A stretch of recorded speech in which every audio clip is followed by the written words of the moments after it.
Muy buenas tardes, bienvenidos a Radio Universidad de Salamanca y al programa Todos los libros, su libro de Alberto Sansegundo. Ya saben que es un programa de reseñas literarias, un programa que en las primeras semanas del mes de enero ha ido dirigido todavía a regalos post-navideños, libros regalo, con una amplia variedad que nos ha ofrecido Alberto, con muchísimas ideas, desde luego, de lectura. Y creo que hoy, bueno, pues llegamos a una cierta normalidad, Alberto, ¿no? Hoy ya vamos a empezar normal en lo que va a ser el último programa de este mes de enero. Sí, ¿qué tal? ¿Qué tal? Buenas tardes. Buenas Sí, tardes. normalidad en tanto que, bueno, volvemos a centrarnos en un único libro como eje monográfico del programa. Eh, Pienso lo de los regalos. Un libro siempre se puede regalar en Navidad, después de Navidad o en cualquier mes del año, en cualquier momento del año. El de hoy también, para un público muy particular, pero yo creo que también puede interesar a muchos oyentes, ¿no? Y a muchos posibles lectores, ¿no?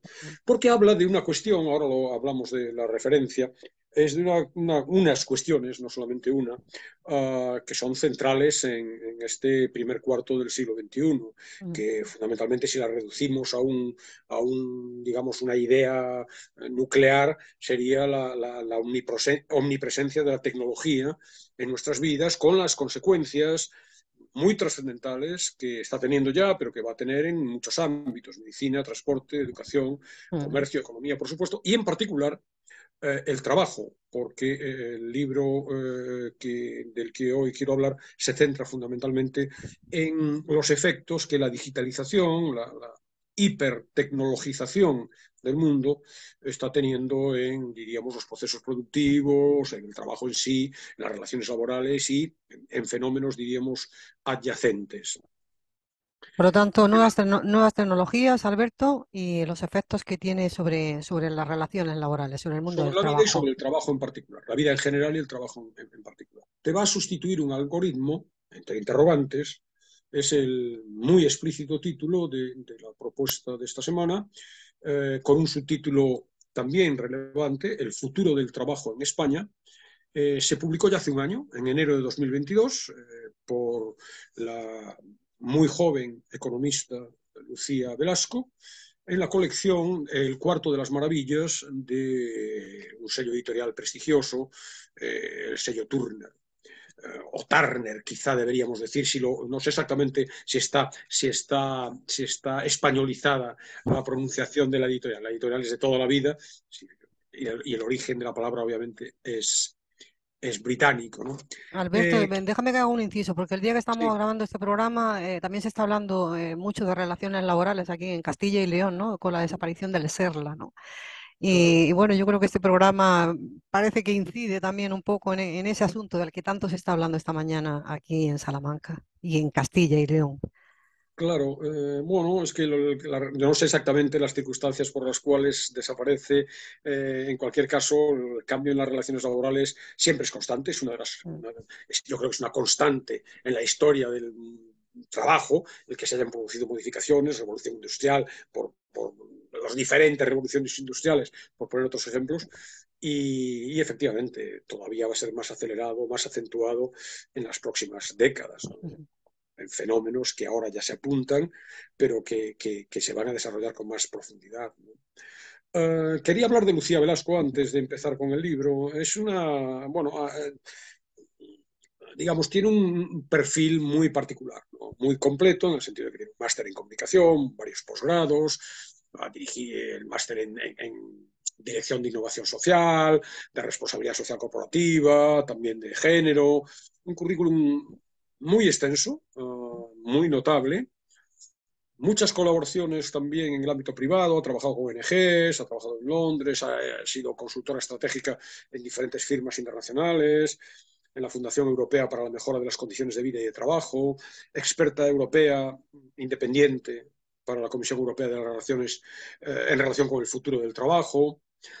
Y luego, y esta es la parte más controvertida, ya anticipo que el libro me ha interesado muchísimo y se abre, precisamente por ello me ha interesado a infinidad de frentes de reflexión, pero también tengo serias objeciones frente a él, ¿no? Y unas vienen dadas también de, diríamos, la presencia pública de Lucía Velasco. Ha ocupado cargos, Observatorio Nacional de Tecnología y Sociedad de la Información, hasta hace nada fue la directora de ese organismo, que depende de la Secretaría de Estado de Digitalización e Inteligencia Artificial, que es, por un lado, claro, garantía de solvencia, pero a la vez bueno, un cierto vínculo, una cierta adscripción ideológica que cierra, ya lo verás, cierra en cierto modo, a mi juicio, el análisis del libro, ¿no? Ha trabajado reiteradamente formando parte de los gabinetes de presidencia del gobierno, del actual gobierno, del Ministerio de la Presidencia, del Ministerio de Industria, Energía, Agenda Digital, también en el gabinete del Congreso de los Diputados, y ahora, al parecer, está en la Escuela de Gobernanza Transnacional del Instituto Europeo de Florencia.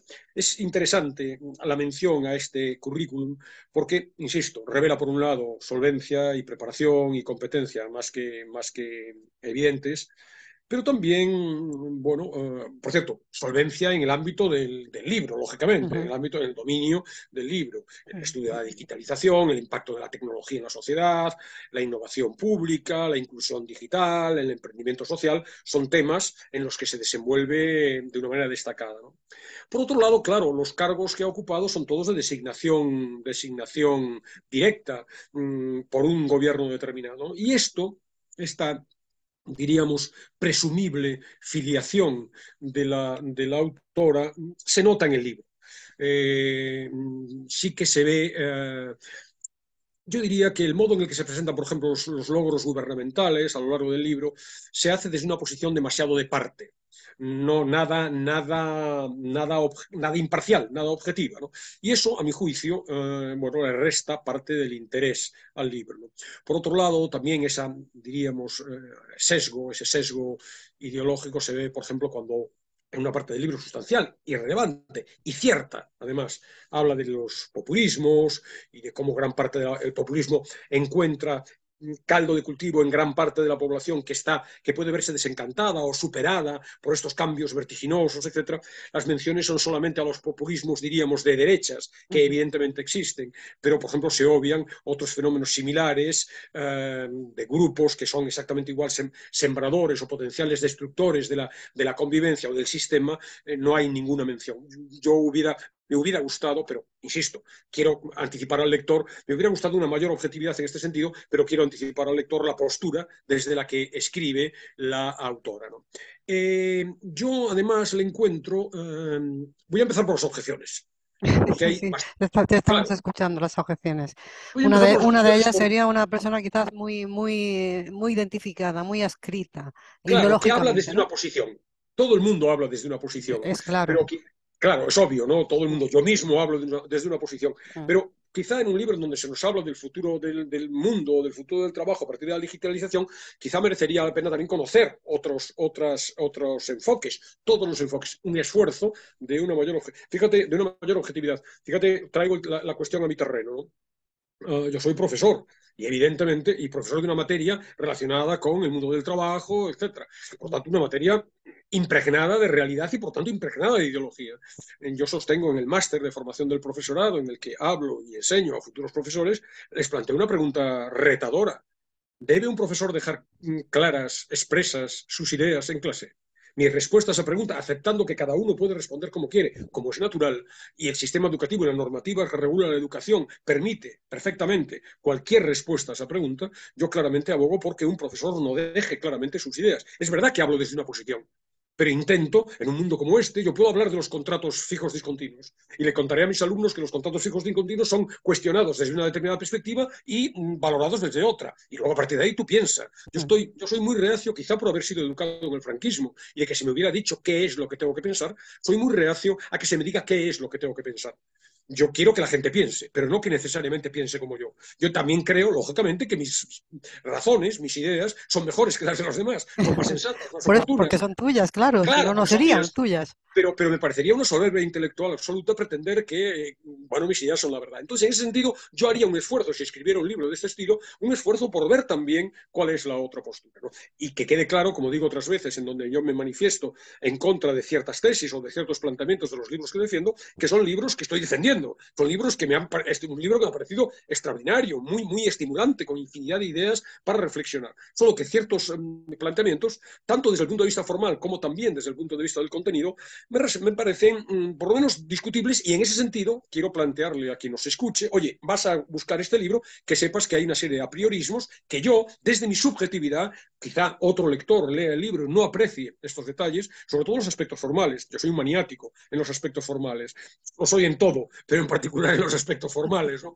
Entonces, por ejemplo, ese sesgo de la política lo veo en la jerga, para mí deleznable, lo peor de la jerga política. Está en el libro. Entonces está el libro lleno de a nivel de, conveniado, en base a un análisis de país, datos en tiempo real, la gobernanza. Fíjate una frase que he entresacado. Habría que al menos balancearlo para todas las externalidades que tiene. Bueno, no me parece, bueno, me parece insufrible. Esta jerigonza me parece insufrible, ¿no?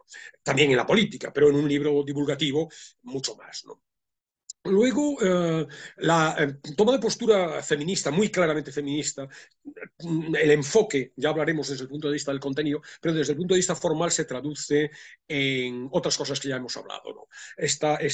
Al ser imposible en un libro de este cariz, que habla de los trabajadores permanentemente, duplicar constantemente las expresiones los trabajadores y las Femenino, trabajadoras, femenina. claro, Femenino, masculino, perdón. claro, como no podría ser, entonces se recurre a expresiones como personas trabajadoras, que ya veis que las leyes laborales, la ley de conciliación del año 99, ¿no? La ley de conciliación de la vida laboral es de las personas trabajadoras, ¿no? Bueno, pero aquí es personas trabajadoras, personas emprendedoras, personas directivas, personas propietarias, personas autónomas, por no decir autónomos, los trabajadores autónomos, ¿no? A mí me parece delirante. Fíjate que personas autónomas ya tiene otra interpretación. ¿Qué son? Personas autónomas son que se valen por sí mismas. No, son autónomos, solo que no Autónomos. queremos decir autónomos y autónomas y solo decir autónomas. Y ya sabes que yo aquí entro al trapo, porque digo, si hubiéramos hablado de ¿por qué personas nos vale? Personas trabajadoras, porque acaban a. Porque es omnicomprensivo. ¿Por qué es omnicomprensivo persona y no trabajador? Insisto en otras cosas que he dicho otras veces, porque yo soy aquí muy, muy, muy beligerante, ¿no? Si yo hubiera dicho psiquiatras, juristas, no hay problema. El problema es que psicólogo acaba en O, que abogado acaba en O. Comerciantes, forenses, no es problema, porque acaban en E. Es decir, el problema es que no acaban en O. Sinceramente, me parece, independientemente de que, insisto, no tiene por qué compartirse mi enfoque, a mí esto me parece muy impostado y, sobre todo, eh, imposible de llevar a la práctica. Prueba de ello es que la propia autora se le escapan, vamos a decir así, constantemente también empleados, arquitectos, asalariados, porque es imposible mantener en un texto de este calibre personas asalariadas, personas, no tiene sentido, personas arquitectas, personas empleadas. Y duplicar, insisto, convertiría el libro en ilegible, ¿no? Fíjate, tú sabes, porque sí, manejas este mundo del trabajo a través de programas de Radio Universidad y de tu interés personal. Los convenios colectivos, muchos convenios colectivos que se aprueban en este momento, ya incluyen una cláusula en la que inicial o posterior, final, en la que se dice, señores, a lo largo del texto de todo este documento, se utiliza el genérico sin voluntad alguna de ocultar, ni de minimizar, ni de discriminar, ni de invisibilizar a uno de los dos sexos frente al otro. Porque lo contrario es, desde el punto de vista de sintaxis, desde el punto de vista de la comprensión, absolutamente ilegible. Luego no me gusta tampoco, y utilizo esta expresión, no me gusta, por tanto no es extrapolable, no es algo objetivo. Yo lo pongo encima de la mesa y digo cuál es mi opinión sobre el asunto, pero probablemente quien se adentre en el libro no le resulte irritante, ¿no? No me gusta un estilo demasiado informal, un lenguaje muy, muy asequible, hasta coloquial. La pregunta del millón. Profes, ¿cómo te quedas después de la frase?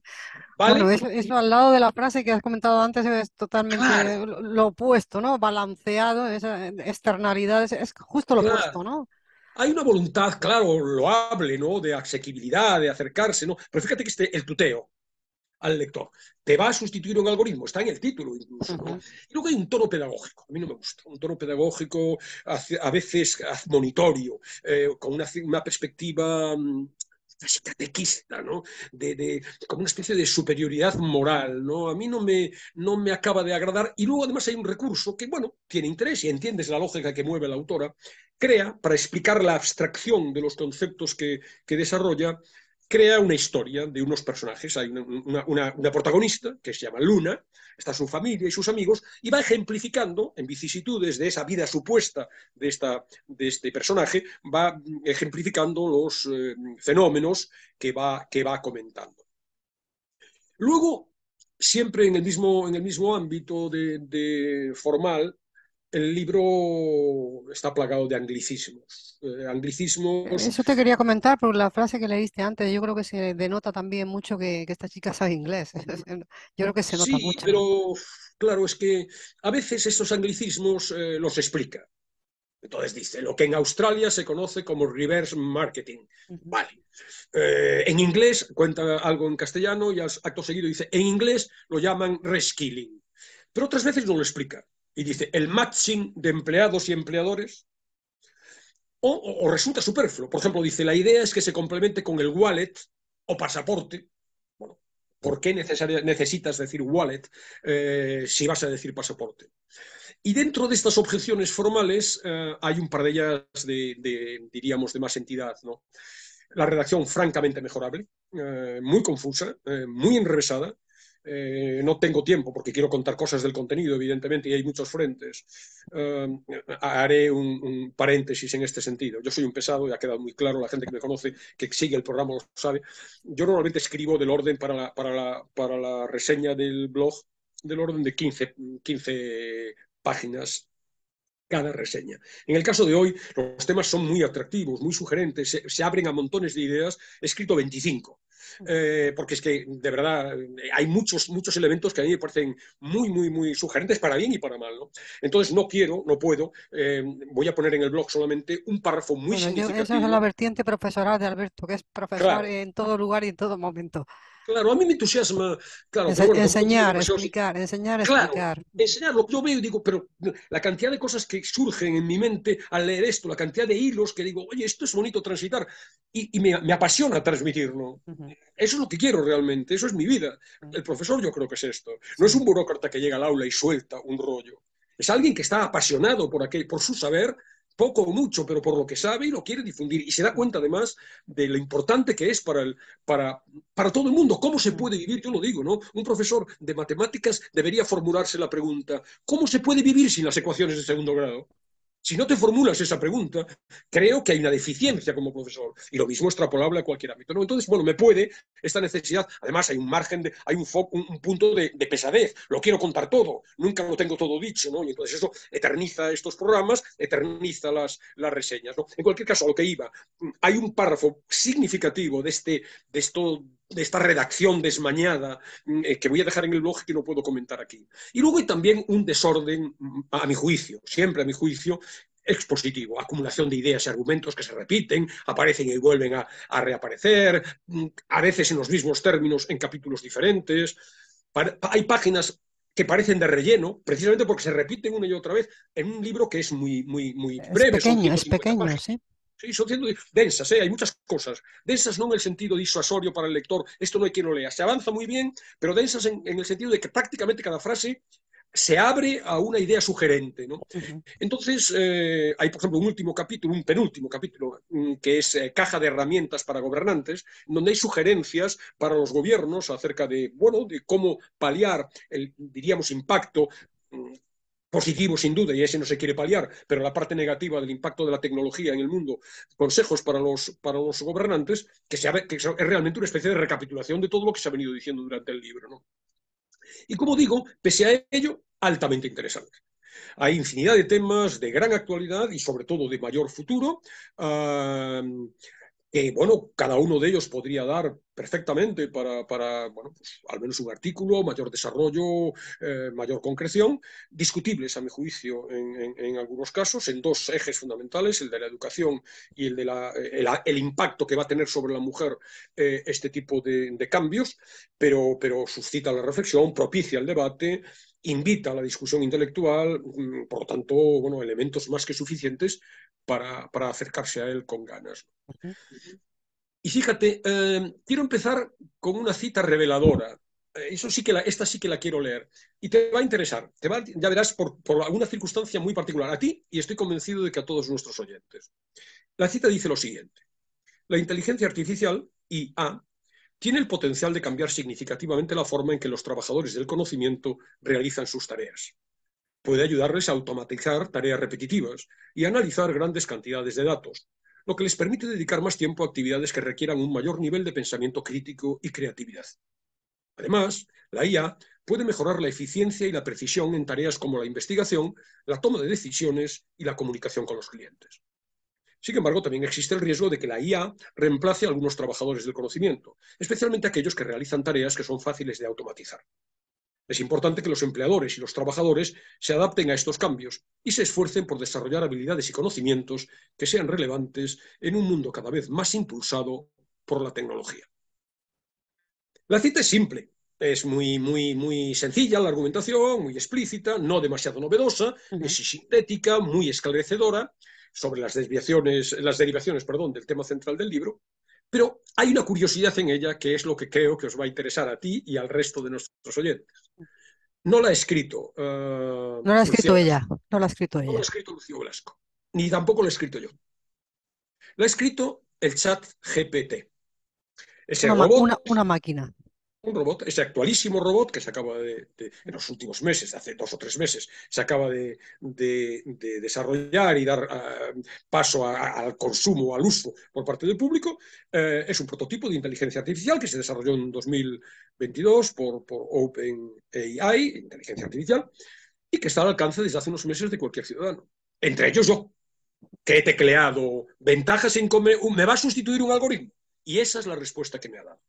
Sí, sencillita, muy simple, nada del otro mundo, muy esquemática, pero estamos digamos, en el modelo 1.0 de este chat.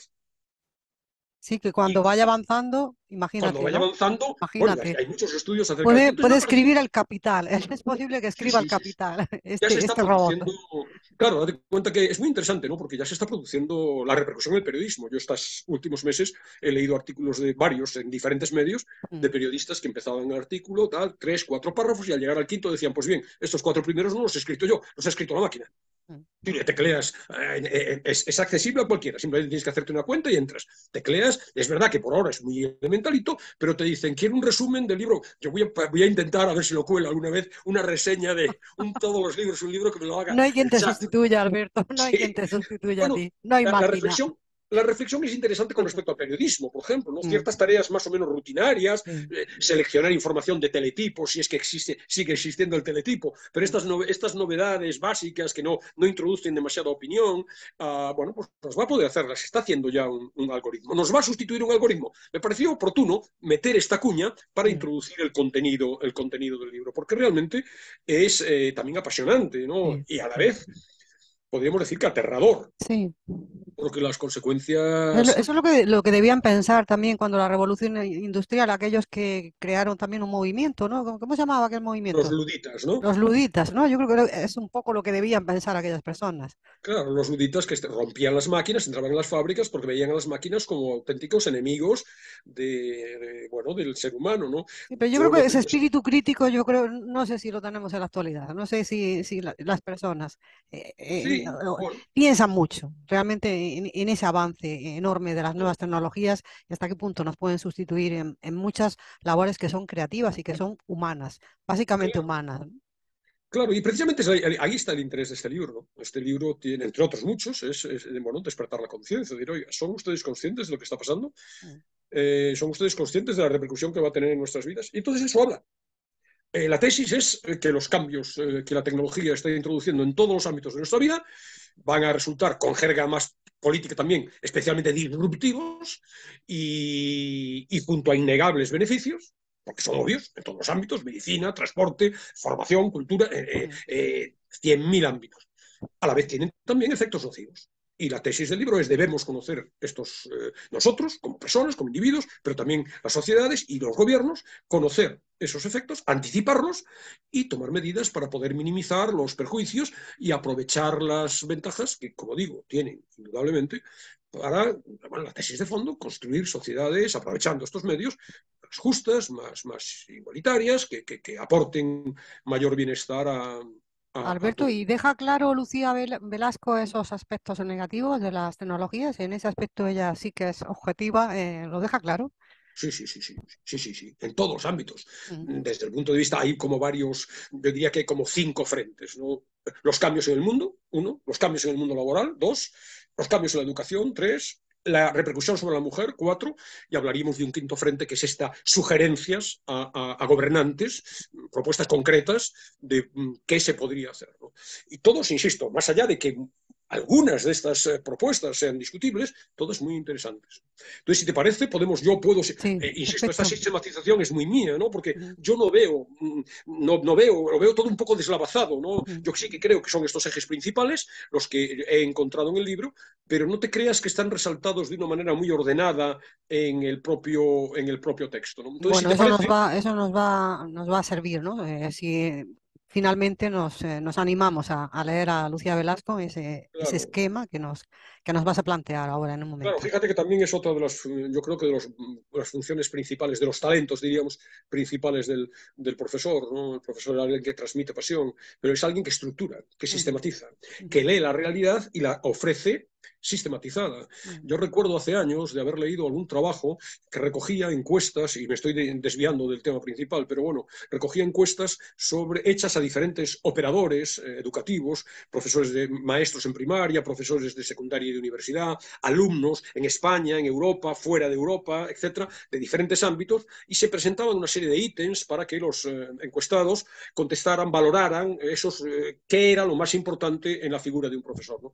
Y sorprendentemente, en uno de los primeros puestos, si no en el primero, estaba la idea de la estructura. El profesor es alguien que da estructura, que sistematiza, que es capaz de el caos, no te digo nada, en pleno siglo XXI, en donde la información fluye, en ese conjunto, en esa gran bola de nieve de la información, ser capaz de seleccionar y de ofrecer, diríamos, digerida, estructurada, el conocimiento, para que se puedan aprovechar de él otras personas, ¿no? Yo tengo esa deformación profesional, yo tiendo a estructurar todo, ¿no? Yo casi, exagerando un poco, ¿no? Vas a una terraza a tomar una caña y al camarero le dices: 1, la cerveza; 2, 2 croquetas; 3, una servilleta, exagerando un poco, ¿no? Este afán de una mente muy Ordenado, racional, que quiere estructurar y que quiere... organizar. Exactamente, ¿no? Bueno, entonces, con respecto al cambio en el mundo, hay infinidad de aspectos interesantes, no los puedo Sí, abarcar, insisto. quién te iba a decir a ti o a mí que íbamos a estar grabando estos programas? Claro, Imagínate cuando empezamos en la radio ambos, que tú estabas ya cuando yo llegué, que algún día íbamos a tener este tipo de programa, claro. ¿no? Esto era, hubiéramos dicho, pero ¿qué dices, no? Y lo que no se ve, quiero Y lo decir, que se- yo no podría hacer los programas que hago si cuando yo empecé buscando Leones en las Nubes, voy a cumplir 23 años, en abril del año 2000. Mm, La búsqueda de información sobre canciones, sobre textos, sobre los cantantes, sobre la música, imposible. La búsqueda de información sobre los autores, en todos los libros un libro, imposible. Imposible, absolutamente imposible. Sería otra cosa, mucho más elemental, mucho más básica. No se puede, yo no podría, en el caso de todos los libros un libro, aportar al oyente información con un mínimo de profundidad. La información que proporciono ahora solamente la consigo leyendo no solamente el libro que comento, mm, sino luego leyendo mucha información adicional. ¿Cómo puedo mm, saber yo la biografía y la repercusión de quién es Lucía Velasco? Eso sin Internet hubiera sido imposible. mm. Evidentemente los cambios son brutales, ¿no? Y si me retrotraigo ya a mi infancia, entonces, en el siglo XVI, pues obviamente los cambios son todavía mucho mayores. Entonces, bueno, insisto, son infinidad de frentes, dentro de cada eje principal, infinidad de ideas valiosas, ¿no? Por ejemplo, eh, hay muchos datos, por tanto, muchos comentarios, mucha información sustentada en hechos objetivos, ¿no? Por ejemplo, en España hay 42,54, lo sabía en 2022, en enero de 2022, cuando se presentó el libro, de millones de internautas activos. Hay más móviles que personas. En Internet hacemos todo, absolutamente todo. escuchamos la radio, buscamos el itinerario para los viajes, compramos de todo, ropa, muebles, libros, buscamos pareja, consultamos nuestras redes sociales. Fíjate, Instagram, Trabajamos, ¿eh? trabajamos Trabajamos, también a través claro, de estamos Internet. trabajando, ¿no? Ujú. Otro dato del libro, Instagram, YouTube, LinkedIn y Facebook en España suman más de 60 millones de usuarios. Vemos series, ocupamos el ocio en general. Otro dato del libro, para ilustrar el cambio. Casi un cuarto de la población española pasa entre 2 y 4 horas diarias conectadas a través de sus teléfonos inteligentes. 2 millones de personas en nuestro país superan las 8 horas diarias de conexión.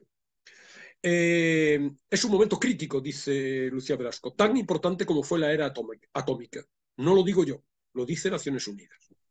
Estamos, dice, sometidos en este ámbito del cambio a una serie de megafuerzas, así las llama, que van a condicionar el futuro de nuestras sociedades. Entonces hay los 4 grandes motores del cambio, las 4D. Demografía, el envejecimiento de la población, con todas las repercusiones en pensiones, asistencia sanitaria, la dependencia, la baja natalidad y, por lo tanto, necesidad de la incapacidad, la imposibilidad de cubrir la tasa de reposición de trabajadores, la necesidad, por ejemplo, de la inmigración en países occidentales. La segunda D es la descarbonización, el cambio climático, la mayor amenaza, así lo califica, para la salud mundial en el siglo XXI, con todo lo que supone de sustitución de combustibles fósiles por energías limpias, la reformulación de sectores que para España son fundamentales, de nuestra economía, como la agricultura o el turismo. La tercera D es la desglobalización, y eso lo hemos visto muy fácil, muy claramente después de la pandemia, ¿no? Es decir, esta idea de que, bueno, externalizar todas las producciones, lo hemos visto con la crisis de las mascarillas, de los respiradores, pues parece que no es sostenible, ¿no? Pero también el libro está escrito antes de la invasión de Ucrania, pero sí hay menciones al Brexit desde ese punto de vista, desde el punto de vista de la desglobalización, las tensiones entre China y Estados Unidos, etc., ¿no? Y la última D es, sobre la que se ocupa el libro, es la digitalización, es decir, el cambio en el mundo, en la doble vertiente que vengo resaltando, es decir, como oportunidad, los aspectos benéficos del asunto, pero también como riesgo, los aspectos que pueden suponer un inconveniente, ¿no? Entonces, ese es el primer gran eje. Se nos cuenta cómo estamos en un mundo ya absolutamente cambiante en todos los ámbitos de la vida, en el comercio, en los negocios, pero también en la educación, en la salud, modificado radicalmente por una tecnología que además crece de manera progresivamente acelerada. La evolución de los últimos 10 años es mucho más potente que la que se ha producido en siglos atrás. El segundo gran frente, que es donde se centra, no olviden nuestros oyentes que el libro tiene un subtítulo, El futuro del trabajo en España, y el primero es el algoritmo. Por lo tanto, digitalización en relación con el trabajo es el núcleo central de la propuesta de Lucía Velasco. Bueno, se nos habla de la automatización de los procesos productivos, de la robotización, no solo en lo que parece evidente, es decir, en los trabajos más industriales, más maquinales y por tanto más sustituibles por máquinas, sino también trabajos del conocimiento. Sanidad, oficinas, administración, contabilidad, y hay casos de trabajadores despedidos, contables, por lo tanto de un cierto nivel de cualificación, despedidos porque, bueno, un programa informático hace con muchísima más eficiencia, no tiene vacaciones, no tiene días festivos, y por tanto, bueno, ahí tenemos una repercusión nociva, la pérdida de puestos de trabajo, de las que habla también la autora, ¿no? Hay un dato del Foro Económico Mundial que prevé que en 2025, y 2025 es pasado mañana, los humanos y las máquinas dediquen el mismo tiempo a las tareas en el trabajo. También la reducción del tiempo de trabajo está suponiendo un cambio radical en nuestras existencias. Hasta hace 50 años la vida de las gentes se entendía a través del trabajo, pero no solamente la vida de las gentes, sino también su posición en el mundo, su razón de ser. Hoy ya no es así, es decir, en la medida en que los trabajos se hacen más cortos, menos tiempo, menos horas, van a prevalecer ya la idea del contrato indefinido de por vida se ha terminado, contratos temporales, se van a alternar trabajos a tiempo parcial, a tiempo completo, hace que no solamente haya que repensar el ocio, sino que haya que repensar el sentido de la vida. Ya no somos, tú te presentas ante la gente diciendo soy fulanito, profesor. Es lo primero, el primer dato que das. Probablemente eso deje de tener sentido en un mundo en el que si de verdad la robótica elimina puestos de trabajo y no se sustituye por algo equivalente, pues va a obligar a repensar nuestra posición en el mundo, ¿no? Luego también una repercusión que estamos viendo en nuestro país, ¿no? La idea de, bueno, el olvido, la relegación en el mercado laboral de la gente de poca cualificación, de quien tenga muy poca cualificación en el trabajo, ¿no? El auge de la dataficación, es decir, que todo esté convertido en datos, todo, absolutamente todo cuanto ocurre, la evolución del comercio, la aplicación de la inteligencia artificial a las empresas, creció, dice, en los últimos 4 años un 270%. El boom de las plataformas digitales, que sustituyen la interacción física por la virtual, y no siempre con personas al otro lado, sino con bots. Interesante esto, los gig workers, los trabajadores que hacen microtareas. Fíjate, es muy curioso, precisamente a propósito del chat GPT. El chat GPT, a la hora de confeccionarlo, sus responsables, la empresa responsable, ha sido muy sensible acerca de que, claro, como lo que hacen ese chat, ese robot, es manejar millones, maneja muy rápidamente todo lo que hay publicado sobre la cuestión que se le plantea.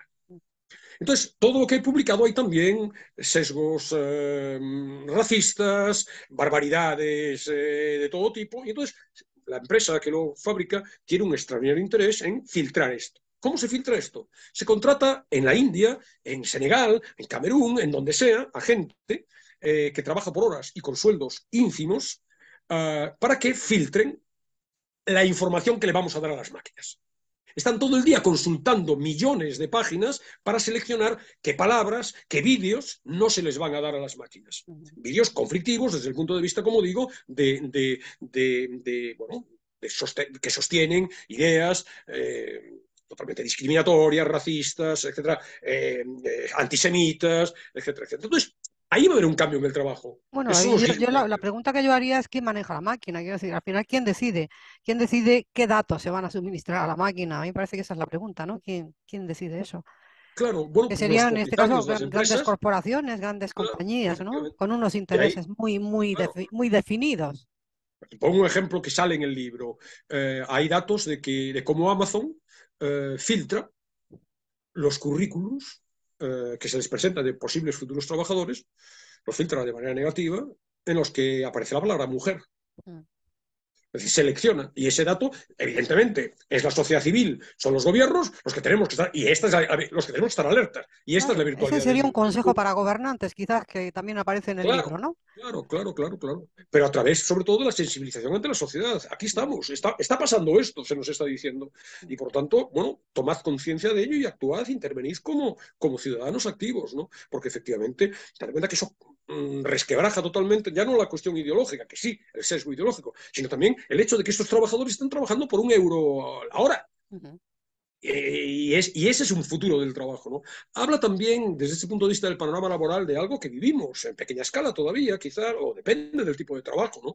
La ansiedad tecnológica, la tecnofobia. Entonces, fíjate, hay un estudio de febrero de 2021 que cita la autora, según el cual, bueno, casi el 40% se entrevistó en una encuesta a 30.000 personas representativas de todos los estados laborales posibles, ¿no? El 40% cree que su trabajo va a quedar obsoleto en 5 años y 6 de cada 10 creen, se preocupan, están preocupados porque las máquinas les vayan a quitar, les vayan a sustituir, ¿no? Ansiedad tecnológica, ¿no? En la mengua de la clase media, o todos los efectos negativos de esto, porque se polariza, habla incluso de un gráfico con forma de U, es decir, los trabajadores muy cualificados, fundamentalmente vinculados a innovación, tecnología, sector financiero, etcétera, van a prosperar. Por otro lado, el sector de servicios va a quedar condenado bueno, a precariedad, a muy poca cualificación y, por tanto, los trabajos de cualificación media va a desaparecer, va a ser la hondonada de la U, ¿no?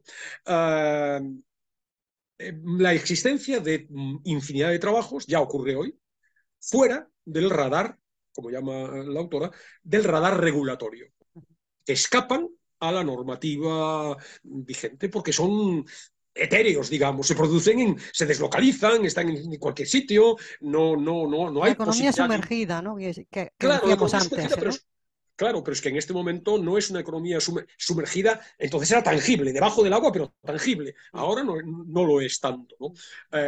Y lo va a ser menos, ¿no? Fíjate que también otro dato, según el Foro Económico Mundial, el 43% de las empresas van a reducir su plantilla debido a la integración de la tecnología. El 43%. Está viendo todo el mundo estos días, estos últimos meses, cómo las grandes tecnológicas están despidiendo a mansalva. Sí, sí, eso también te iba a comentar, porque también está saliendo cada día en las noticias. Claro, allí también es que es un fenómeno muy peculiar, ¿no? Eso tiene que ver la pandemia. Inflaron También contrataron extraordinariamente, mucho por la pandemia, claro, efectivamente. claro. En la pandemia creyeron que el mundo iba a cambiar en su beneficio y todo el mundo hiperconectado y por tanto contrataron mucho. Están echando a menos de los muchos que contrataron, ¿no? Hay datos recientes, yo no recuerdo las cifras obviamente, pero datos recientes de análisis de cada una de estas empresas en donde se balancea, por decirlo así, la cantidad de trabajadores que ingresaron en los 2 últimos años y de las que están prescindiendo ahora, ¿no? Entonces, bueno, la idea también de la diversificación en las relaciones laborales, la desaparición de los trabajos para toda la vida, lo cual a mí me resulta llamativo en el caso de España. En España hay 3 millones, somos 3 millones de funcionarios. Mm. No parece demasiado compatible con un mundo, con el mundo que viene. Deberíamos, fíjate, yo tengo una opinión muy contraria. Adelgazar la plantilla de funcionarios, Alberto. Sí, sí, ¿Tú yo lo tengo muy crees? claro. ¿Tú Sí, crees? sí, yo Pero estoy bueno, si totalmente... faltan médicos, faltan muchos médicos en la sanidad Sí, sí, pública, sí. faltan muchos Pero profesores en la universidad. sí, sí, sí, sí. Pero pese a todo, la idea del funcionario vitalicio, yo de lo que estoy en contra es del carácter vitalicio. Y fíjate que me he beneficiado de él toda mi vida, ¿no?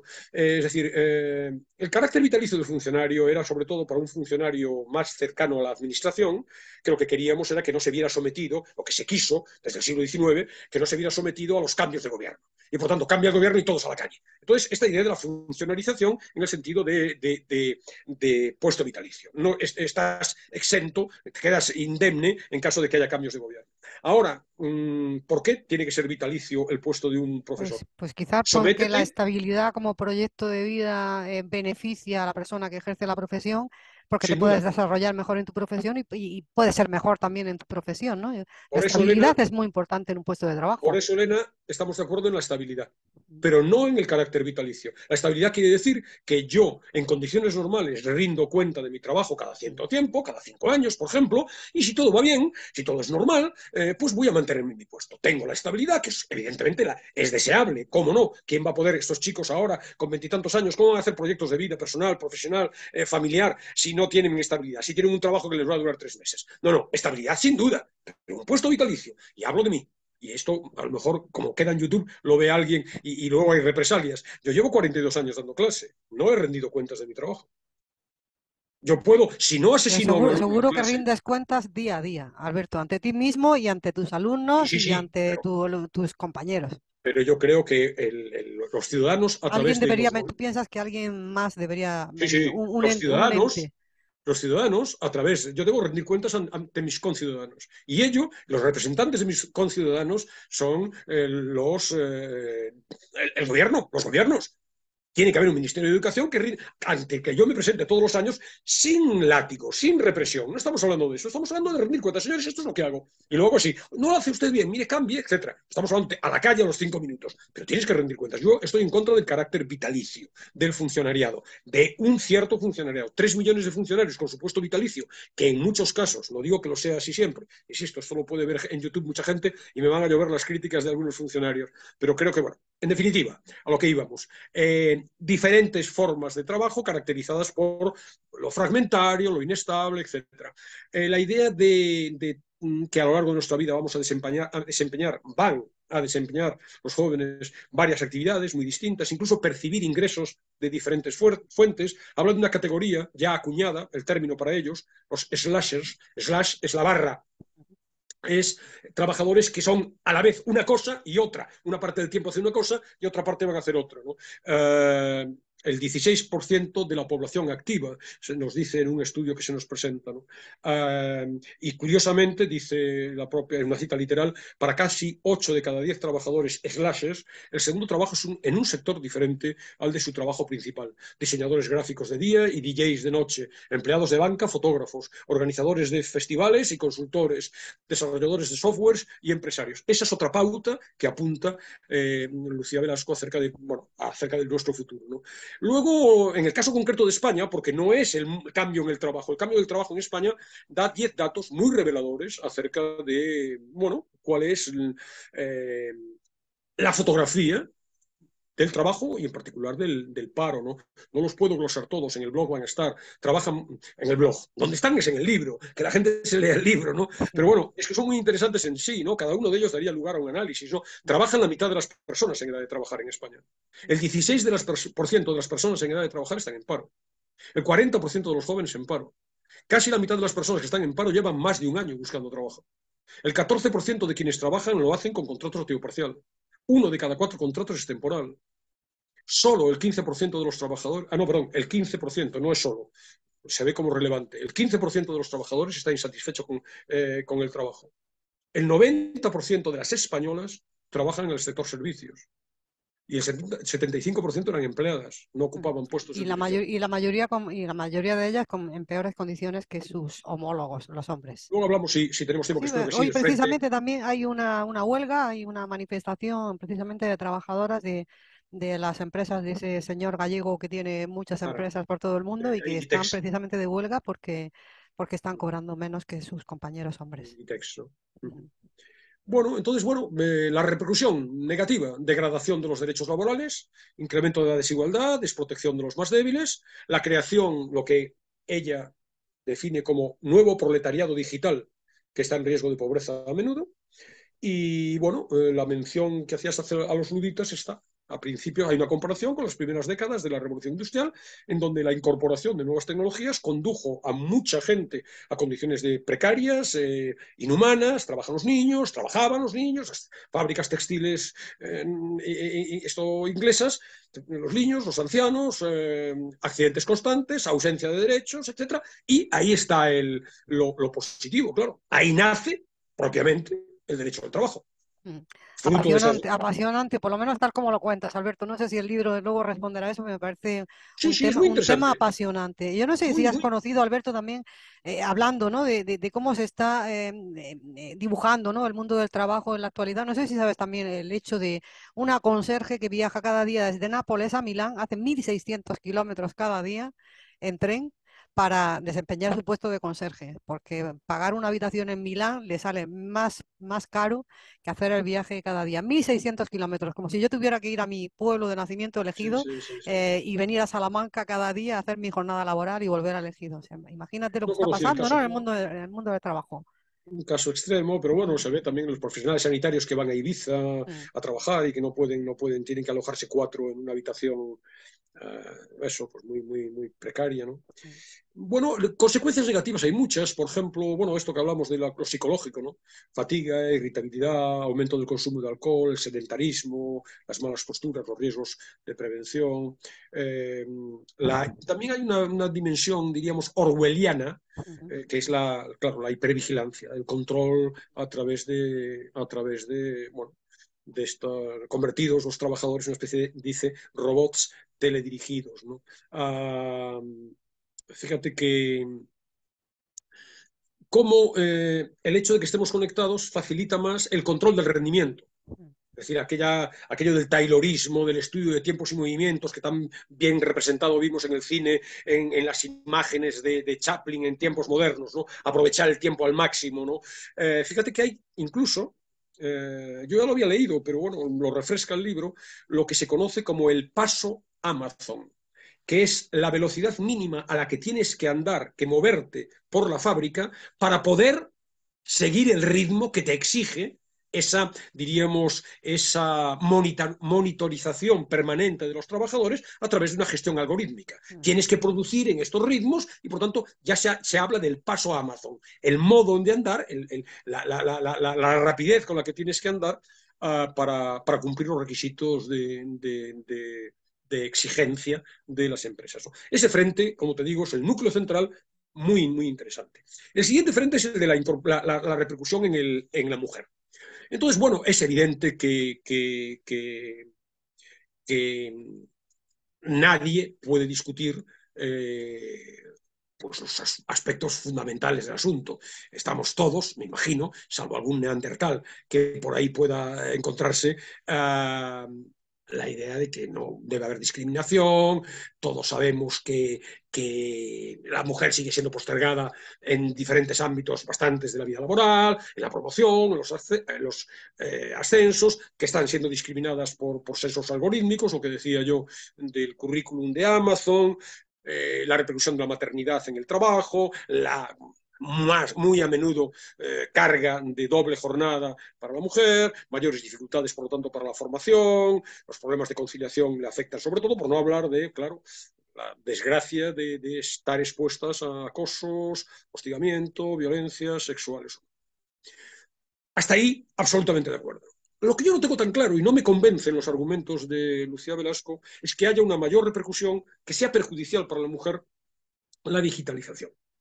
Las mujeres se enfrentan a barreras previas generalizadas, dice, con respecto a lo digital. Entonces,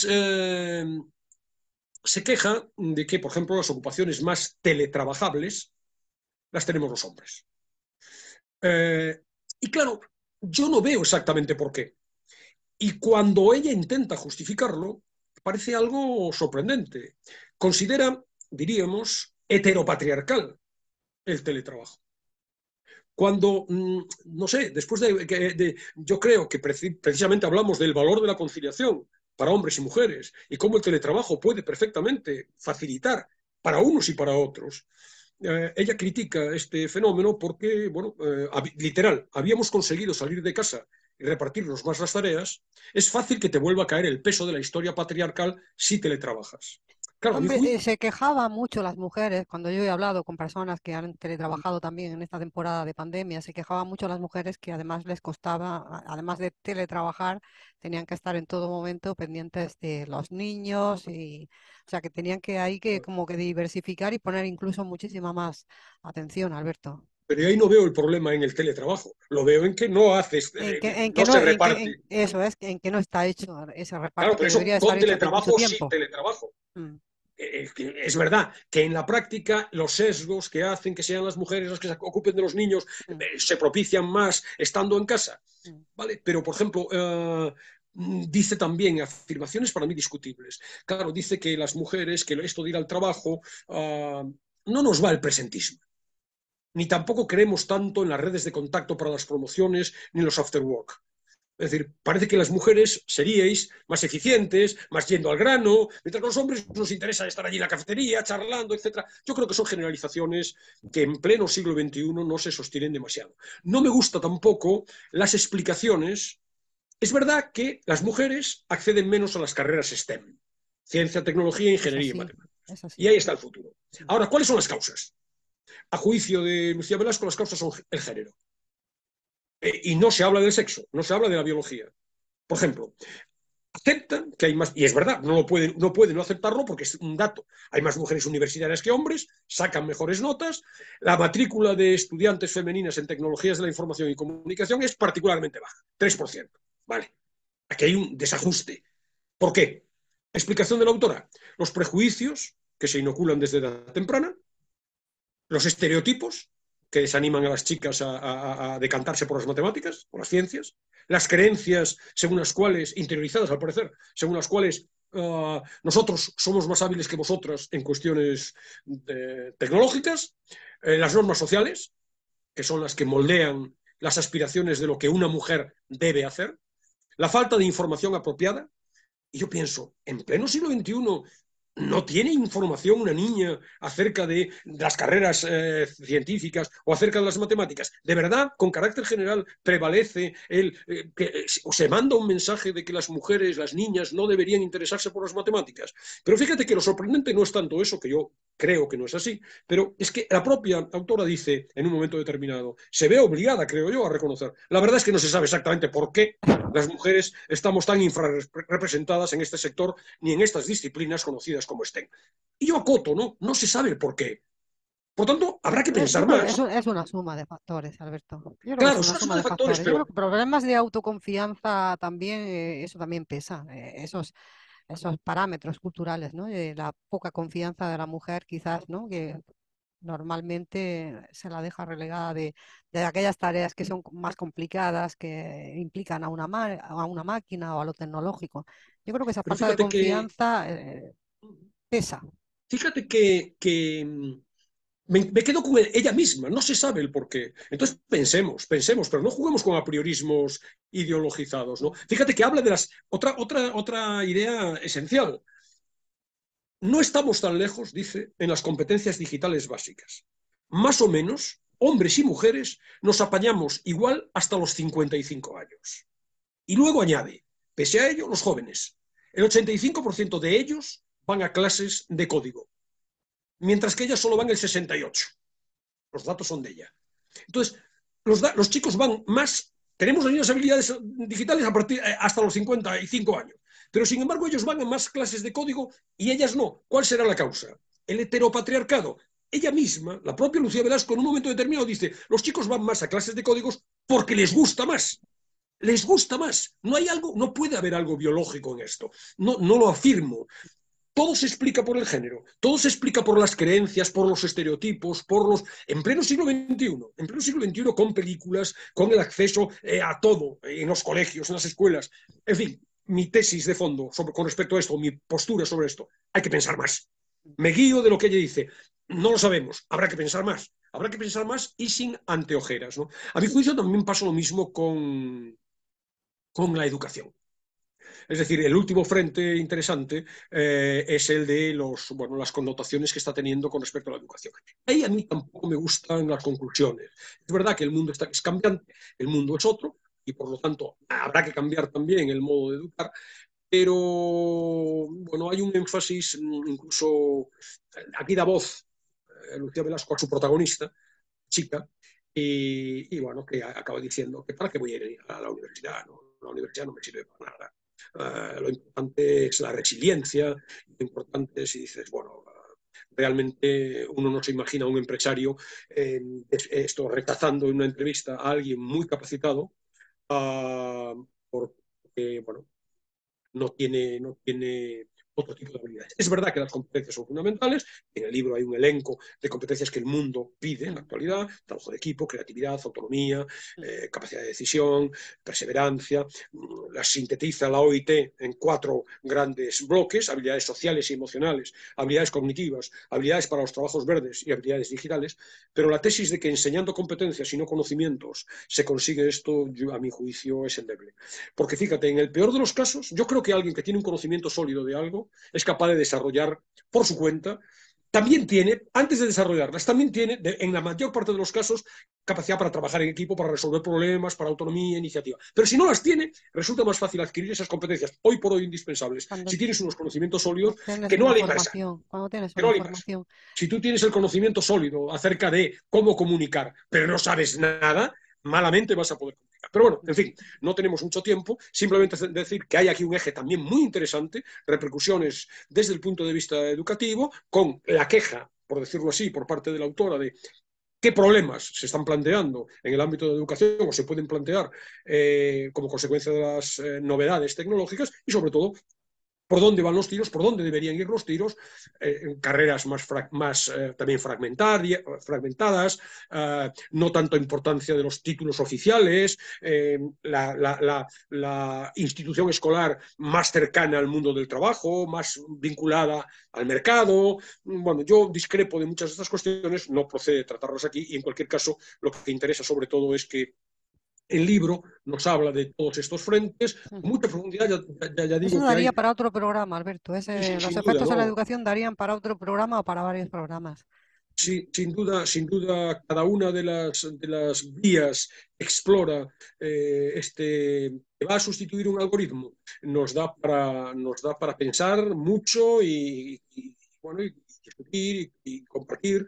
En una mención final al capítulo este de consejos para gobernantes, hacen mención a Ursula von der Leyen y la Ujú. transición digital como una de las prioridades estratégicas de la Comisión Europea, la brújula digital, con el horizonte 2030 y luego bueno, otro tipo de propuestas que se incorporan prácticamente el último capítulo del libro. Muy bien, interesantísima propuesta la de hoy. Lucía Velasco te va a sustituir un algoritmo, que sí que tenemos tiempo para un fragmento y bueno, y también para la propuesta musical de hoy. La propuesta musical es un tanto bueno, está bien traída, pero bueno, es una canción que no sabía ni que existía hasta que me puse a buscarla. Se llama O Algoritmo y la canta Jorge Drexler con la Mm. israelí Noga Erez. Y entonces el acompañamiento musical al, al programa. Y Bueno, dejo un pequeño fragmentito también del libro ujú. para ilustrar aún más lo que vengo contando en la última hora. Muy bien, pues te escuchamos con muchísima atención y bueno, y ya nos despedimos también hasta la semana que viene, Alberto. Hasta la semana que viene. La automatización lleva tiempo entre nosotros. Comenzó en las fábricas que quedaban por irse con la globalización y ha seguido en forma de algoritmo camino de las oficinas y los servicios. Las plataformas han irrumpido en nuestras vidas para sacudir lo que llamábamos realidad laboral y nos han presentado innumerables retos, entre ellos la contratación de falsos autónomos de forma masiva o la gestión algorítmica, donde las decisiones las toman los programas informáticos. Solamente con estos elementos ya se nos viene un cambio de tablero en la estructura vital para la que debemos prepararnos como personas, como gobiernos, como empresas, como sociedad en su conjunto. Como todo va a estar en constante cambio, debemos ser capaces de adaptarnos a las distintas actividades profesionales que tendremos que realizar durante nuestra vida no lineal. Dependerá de nosotros esa capacidad. Tendremos que poner esfuerzo en entender qué nos gusta, en qué somos buenos y qué queremos hacer para orientarnos hacia ello. Hay que trabajar el concepto de empleabilidad. Cuanto más empleables seamos, menos miedo tendremos ante los cambios. Aceptaremos que la vocación puede cambiar varias veces en una vida y que nosotros somos distintos cada vez que cambiamos de etapa vital. Ahora, los cambios también serán más completos y probablemente saltemos de sector o de actividad. ¿Cómo podremos estar preparados para esos cambios internos y externos que nos va a tocar vivir?